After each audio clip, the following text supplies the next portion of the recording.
So how do you see the situation in Gaza today?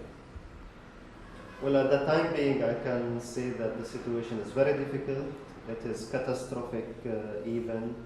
So far, everything is paralyzed. Services were interrupted since the Israelis left the Gaza Strip. And I think something should happen as soon as possible. Otherwise, I think the whole process is in danger. How? Or why?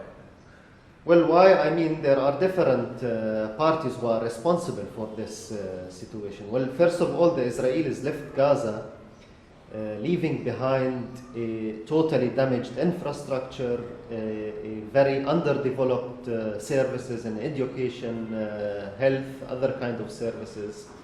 Second, people and the Palestinian leadership was expecting foreign aids and funding to come quickly. There is a kind of a delay. Third, partly the Palestinian leadership is responsible as well for this situation. People are expecting to see a setup of institutional infrastructure in all fields to facilitate foreign aid. So that's why this terrible situation.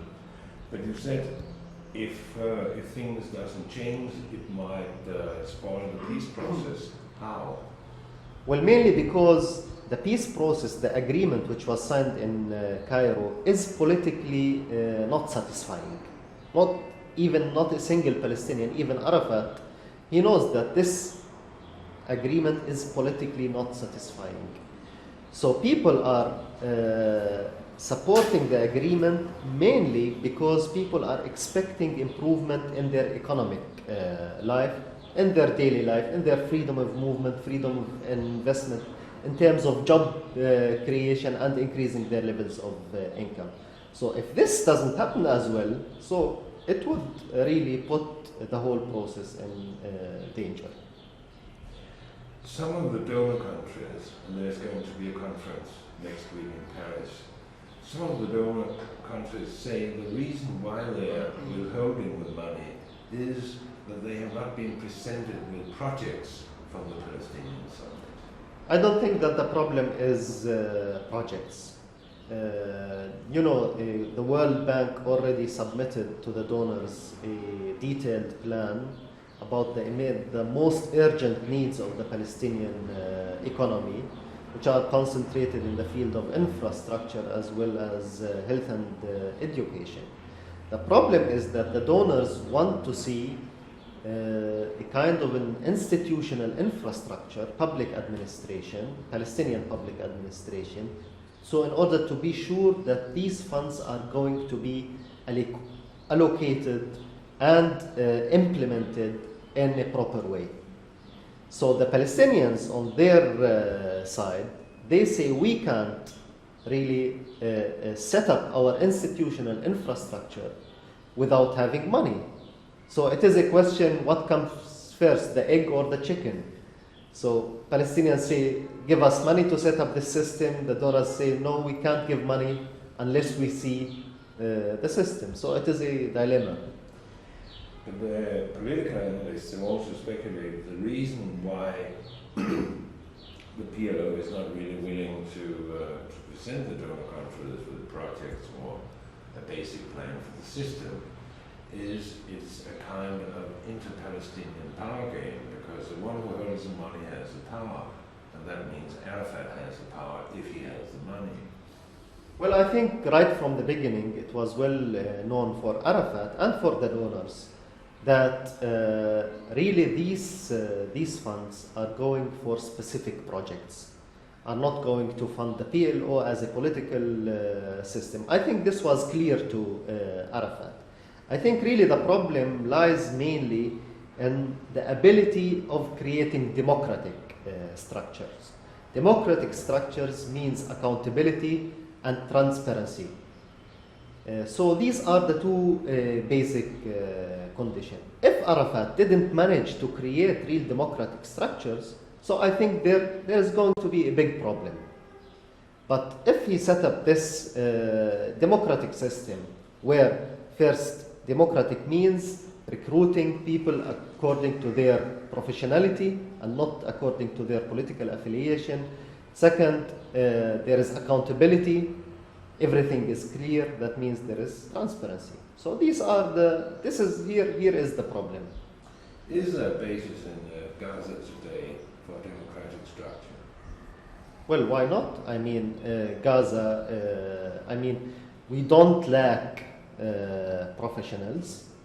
If we take the experience of the last 27 years of occupation, that in spite of occupation, Palestinians in the occupied territories in general, and including the Gaza Strip, we managed to create our democratic institutions, our NGOs in all fields, in education, in health, in social, culture, economic institution. So, and I am sure that we are able to create our governmental as well democratic institutions. Do you think Arafat is able to do that? He's constantly being criticized by Palestinians in the West Bank and Gaza for being too authoritarian. This is true, and we have our concerns about this, but I think it is a process. We cannot really expect things to happen overnight. We cannot and we must not expect miracles to happen from the Palestinians. It is a process. It would take time. It will have its ups and downs, but I am really optimistic that Palestinians are going finally to create these democratic structures. Say, if the donor countries start releasing money as of next week after the meeting in Paris or after the next conference, and development starts in Gaza, how do you see the capability of Gaza of sustaining itself in the future? You know, our economy in Gaza and elsewhere, it is a private, it is a market-oriented economy. That means the main bulk of development is going to lie on the private, the Palestinian as well as foreign private sector. But in order to stimulate private investment, you have to offer three conditions. First, a proper and developed infrastructure, physical infrastructure. That means road, electricity, water and sewage system, telecommunication. Second, you need a regulatory legal framework for development.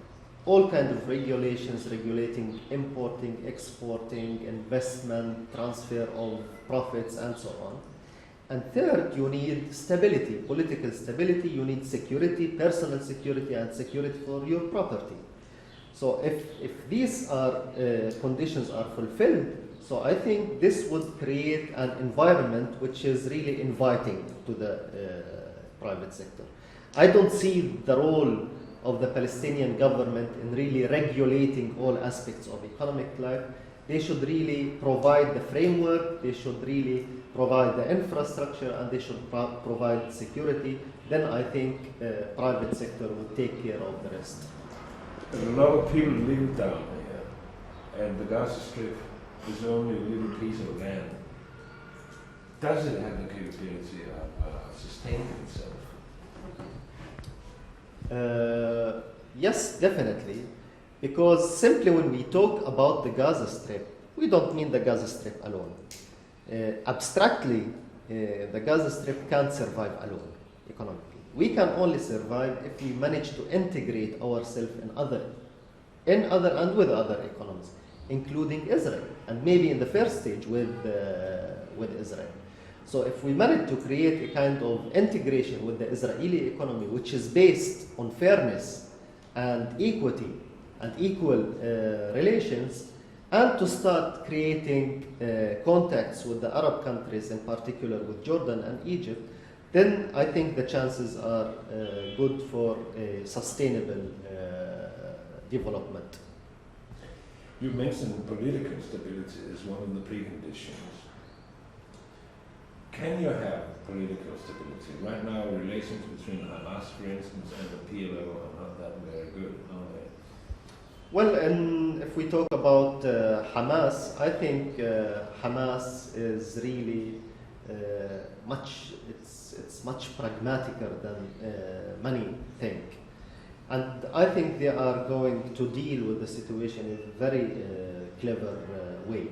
Of course, that we don't rule out some kind of confrontations here and there, simply because the political framework is really filled with time bombs, like the question of settlements.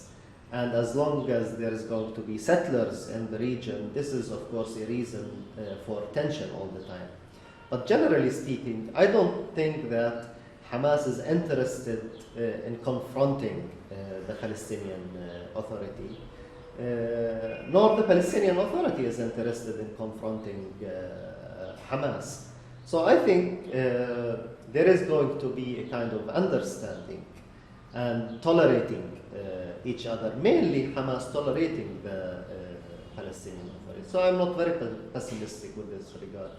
Who has a stronger hand in Gaza, Hamas or the PLO? Well, definitely the PLO. There is no question about this. Even before the transfer of authority, Hamas, of course, is a strong political power in Gaza. We can't deny this. It is a fact, but they are not the majority.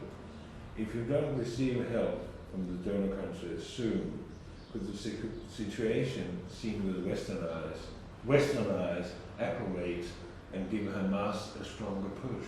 Yes, that's true. Definitely, it would give Hamas a big push, simply because now the expectations of the people are very high. If we don't meet these expectations, this would politically backfire. And of course, Hamas would benefit from this situation.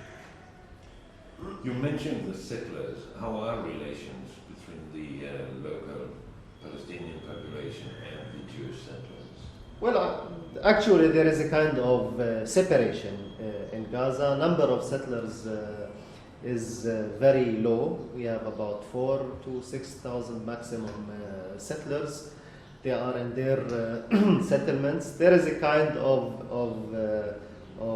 contacts when they use the main roads, but actually practically there is no any kind of connection with the settlers. Would you tolerate their presence in the future? It depends. If they want to live under Palestinian jurisdiction, then it's worth to check this possibility. Why not? But we don't tolerate two separate judicial systems. Apartheid ended in South Africa, but we don't want apartheid to start in Gaza again. Thank you very much. Thank you. This is for technical reasons, Yes. because the conversation was quite long and anyway longer than we need for the actual broadcasting, so we need the technical shots. But I can tell you the piece will probably be finished in a couple of days and shown in Denmark either Thursday or Friday in our main news broadcasts. And Denmark also too. This They want some kind of control with it, but they feel that's what was Arafat is after. And I see is that from today? Yes, it's good. You'll probably read the statement. Services for the people. If we take the police, and people really do want to see a strong police force taking care of. So far, they don't have telecommunication. They don't have even cars, except those jeeps that they got from the Americans. Where he said it was agreed upon in Cairo that the Israeli